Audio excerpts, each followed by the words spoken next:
Hello प्यारे साथियों, नमस्कार। आप सभी का स्वागत है हमारे कृष्णा क्लासेज में, जिसके आप सभी को पता है पीटीटी का एग्जाम आपका 15 जून को होने वाला है। पीटीटी और चतुर्थ श्रेणी का जिसमें हमने दोनों के लिए राजस्थान जीके के इंपॉर्टेंट प्रश्न शामिल किए हैं। जो पहला प्रश्न आपके सामने होने वाला है, और अभी तक आपने कृष्णा क्लासेज को सब्सक्राइब नहीं किया तो सब्सक्राइब कर लो, बेल आइकन को भी प्रेस कर दे, क्योंकि आज से आपकी हर रोज 9 बजे आपकी क्लास आ जाएगी, जीके और हिंदी की क्लास। मौसम शब्द का शाब्दिक अर्थ, मौसम शब्द किस भाषा का शब्द है? ऑप्शन नंबर है गुजराती, ऑप्शन नंबर बी है अरबी, ऑप्शन नंबर सी है राजस्थानी, ऑप्शन नंबर डी है हिंदी।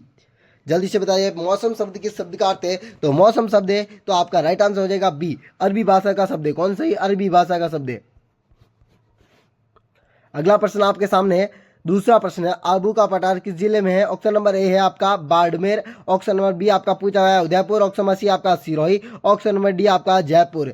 जल्दी से बताइए आबू का पठार किस जिले में? तो आबू का पठार आपका हो जाएगा सिरोही जिले में। बिल्कुल आपका राइट आंसर सी हो जाएगा, सिरोही। और आपको गुरु शिखर पूछ ले तो क्या हो जाएगा? गुरु शिखर का जल्दी से आपको आंसर करना है। गुरु शिखर, राजस्थान का गुरु शिखर पठार किस जिले में? पर्वत चोटी है वो किस जिले में? गुरु शिखर पर्वत चोटी। जल्दी से आंसर दे देना आपको। ऑप्शन नंबर सी आपका सामने तीसरा प्रश्न है, जो डांग की रानी कौन कहलाती है? ऑप्शन नंबर है करौली, ऑप्शन नंबर बी आपका धौलपुर, ऑप्शन नंबर सी आपका कोटा, ऑप्शन नंबर डी आपका सवाईमाधोपुर। डांग की रानी आपकी करौली कहलाती है और डांग का राजा आपका धौलपुर कहलाता है। तो आपके डांग की रानी पूछी है, ना कि राजा पूछा है, तो आपका रानी हो जाएगी बी आंसर। ए आंसर में आपका करौली राइट आंसर। और राजा पूछता, राजा डांग का राजा, तो आपका धौलपुर हो जाता। अगला प्रश्न आपके सामने, आपका चौथा प्रश्न है, वर्षा ऋतु किस महीने में आती है? ऑप्शन नंबर है सितंबर, ऑप्शन नंबर बी है नवंबर, ऑप्शन नंबर सी आपका जून, ऑप्शन नंबर डी आपका अप्रैल। तो वर्षा ऋतु किस महीने में आती है? तो आपका राइट आंसर क्या हो जाएगा? जल्दी से आंसर दीजिए कि सर पे चौथे प्रश्न का राइट आंसर यह होने वाला है। तो आपका वर्षा ऋतु है ना, तो जून महीना। बिल्कुल आपने उपयुक्त डी आंसर दिया है, सी आंसर दिया है। और अगला प्रश्न आपके सामने, आपका पांचवा प्रश्न है, जो मिट्टी से संबंधित आया है। अमेरिका के वैज्ञानिकों ने मिट्टी का कितने भागों में विभाजन किया है? ऑप्शन नंबर है 4, ऑप्शन नंबर बी है 5, ऑप्शन नंबर सी आपका 7, ऑप्शन नंबर डी आपका 9। जो अमेरिका के वैज्ञानिकों ने मिट्टी को 5 भागों में विभाजित किया था, ये 5 आपका राइट आंसर बी। अगला प्रश्न आपके सामने, आपका छठा प्रश्न है, पीली, भूरी और रेतीली। यहाँ पर पीली आया है, भूरी आया है और रेतीली मिट्टी आया है। रेतीली ये तीनों मिट्टियां उपयुक्त कहाँ किस जिले में पाई जाती है? तो किस जिले में पाई जाती है? बीकानेर, बाड़मेर, बीकानेर, नागौर और पाली।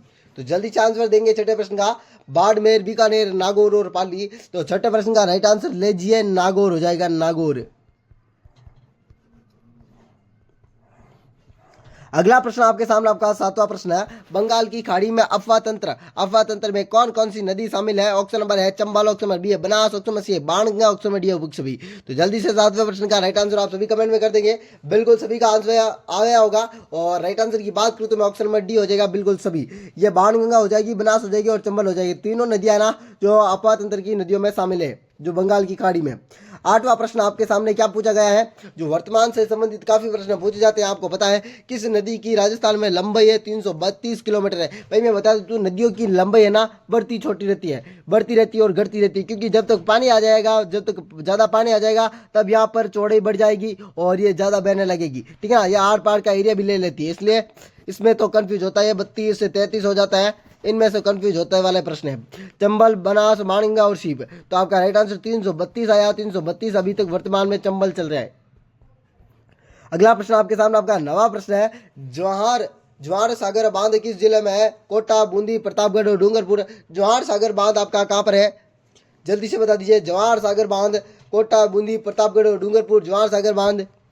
तो जल्दी से आंसर आ जाना चाहिए इस प्रश्न का। तो कोटा बिल्कुल राइट आंसर था। अगला 10वां प्रश्न था आपके सामने, यह कोसिया कहलाता है। मिट्टी तैयार करना, फसल तैयार करना, नमक तैयार करना और तेल तैयार करना। तो आपका कोशिया है ना, तो क्या हो जाएगा? नमक तैयार करना।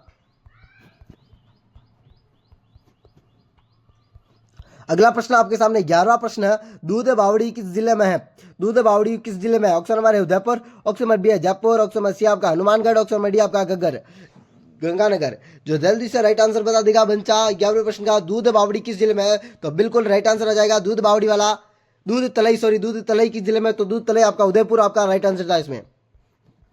अगला प्रश्न आपके सामने आपका 12वां प्रश्न है, मानसी वाकल परियोजना किस जिले में, मानसी और वाकल परियोजना उदयपुर, जयपुर, हनुमानगढ़ और गंगानगर, तो आपका मानसी वाकल परियोजना है वो उदयपुर में है, बिल्कुल ये आंसर है इसका भी। अगला प्रश्न आपके सामने आपका 13वां प्रश्न, मुख्यमंत्री राजनीर योजना कब प्रारंभ की गई है, ऑप्शन नंबर है 2011, ऑप्शन नंबर बी है 2015, ऑप्शन नंबर सी आपका 2018, ऑप्शन नंबर डी है 2020। मुख्यमंत्री राजनीर योजना जल्दी से बता दीजिए। तो मुख्यमंत्री राजनीर योजना है वो जल्दी से आपका आंसर आना चाहिए भाई। क्या भाई सर, यह हो जाएगा 2020। अगला प्रश्न आपके सामने आपका 14वां प्रश्न, जल संरक्षण रोकने का उपाय, जल संरक्षण को रोकने का उपाय, जल संरक्षण को करने का उपाय या रोकने का उपाय है ना, शुष्क के कृषि को तकनीक है, बिल्कुल वर्षा जल का संग्रह करना चाहिए और वृक्षारोपण करना चाहिए, बिल्कुल सभी आपका डी आंसर हो जाएगा, जो जल संरक्षण करने के उपाय।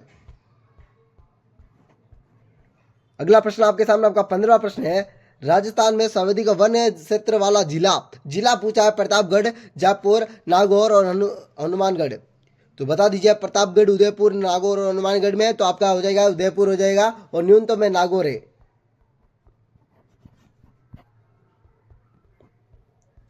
अर्जुन वृक्ष ज्यादातर किस जिले में होता है, अर्जुन वृक्ष होता है जो औषधीय वृक्ष होता है, औषधीय। प्रतापगढ़, उदयपुर, हनुमानगढ़ और झालावाड़, तो अर्जुन वृक्ष आपका झालावाड़ में भी होता है और उदयपुर में भी होता है, और ज्यादातर पूछा यहाँ पर ज्यादातर, तो आपका डी आंसर हो जाएगा। अगला प्रश्न आपके सामने आपका 17वां प्रश्न है, जो अभी तक हाल ही में बीएसटीसी में पूछा गया, वन्य जीव संरक्षण अधिनियम कब लागू किया गया, तो ऑप्शन नंबर है 1972, ऑप्शन नंबर बी है 1975, option number C 1978, option number D 1979। तो आपका राइट आंसर वन्य जीव संरक्षण अधिनियम है 1972 आपका राइट आंसर था। अगला प्रश्न आपके सामने 18वां प्रश्न है, रणथंभौर राष्ट्रीय उद्यान की स्थापना कब की गई, यहाँ पर राष्ट्रीय उद्यान की स्थापना पूछी है, ना कि वो टाइगर रिजर्व की पूछी है। ऑप्शन नंबर है 1948, option number B 1950, option number C 1953, option number D 1955। तो आपका राइट आंसर है ना 1955 हो जाएगा।